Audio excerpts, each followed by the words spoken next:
नमस्कार. Varadanand food safety कन्सल्टन्सीच्या या चॅनलवरती आपलं हार्दिक स्वागत आहे. आपल्याला माहिती आहे की आजकाल food and drugs administration Maharashtra state वेगवेगळ्या ठिकाणी वेगवेगळ्या प्रकारच्या धाडी जप्ती करत आहे, वेगवेगळे अन्नपदार्थ जप्त करत आहे. तर त्यामध्ये प्रामुख्याने जी गोष्ट आढळते ते म्हणजे एक्सपायरी फूड आर्टिकल आणि बेस्ट बिफोर ज्याची डेट संपलेली असे आर्टिकल किंवा बॅच नंबर नाही आहे असे आर्टिकल. तर अशा पद्धतीचे वेगवेगळ्या जे कारवाई चालू आहेत त्या कारवाया टाळण्यासाठी फूड बिझनेस ऑपरेटरनी काय काळजी घ्यायला पाहिजे या संदर्भात आज आपण माहिती घेणार आहोत. प्रामुख्याने हे लक्षात घ्या की बॅच नंबर हा कशासाठी असतो.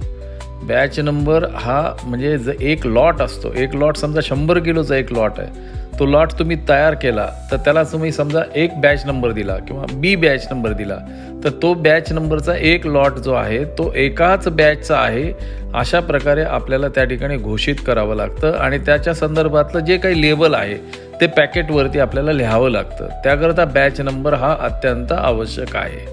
त्या संदर्भातलं रेकॉर्डसुद्धा आपण ठेवलं पाहिजे. त्या 100 kgचे आपण बॅच नंबरचे किती ग्रॅमचे किती पॅकेट तयार केले याचं पूर्ण रेकॉर्ड आपल्याकडे ठेवून तर बॅच नंबरचं सगळं रेकॉर्ड हे फूड सेफ्टी ऑफिसर ज्यावेळेस इन्स्पेक्शनला येते त्यावेळेस पाहण्यासाठी ते आपल्याला तयार ठेवलं पाहिजे. याकरता हा बॅच नंबर अत्यंत आवश्यक आहे. त्याचप्रमाणे एक्सपायरी डेट जी आहे किंवा बेस्ट बिफोर जे आहे किंवा यूज बाय डेट आहे या ज्या गोष्टी आहेत ना या गोष्टी तो अन्नपदार्थ किती दिवसानंतर तो एक्सपायर झालेला आहे किंवा तो वापरण्यायोग्य केव्हापर्यंत आहे या संदर्भातली जाणीव ही ग्राहकाला झाली पाहिजे.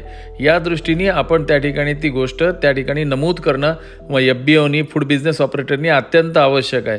जर ती नमूद केली नाही तर ग्राहकाला कळणारच नाही की तो कुठपर्यंत अन्नपदार्थ चांगला आहे, त्याची गुणवत्ता कुठपर्यंत चांगली आहे. त्याकरता एक्सपायरी डेट आणि बेस्ट बिफोर त्याचप्रमाणे यूज बाय डेट या पण महत्त्वाच्या बाबी याच्या संदर्भात FBOनी अत्यंत काळजी घेतली पाहिजे. वरदानंद फूड सेफ्टी कन्सल्टन्सी या प्रत्येक टेक्निकल इश्यूच्या संदर्भामध्ये योग्य प्रकारचं कायदेशीर मार्गदर्शन आपल्याला द्यायला तयार आहे. आपण कृपया आमच्याशी संपर्क साधावा आणि प्रत्येक टेक्निकल गोष्टीमध्ये ज्या काही बाबी आहेत ज्यामध्ये आपल्याला अडचण निर्माण होते त्या ठिकाणी आपल्याला त्या ठिकाणी मार्गदर्शन करण्यात येईल. कारण की FDAचा अनुभव असलेले अधिकारी आम्ही आमच्या कन्सल्टन्सीमध्ये असल्या कारणाने आपल्याला योग्य प्रकारे मार्गदर्शन या ठिकाणी मिळणार आहे.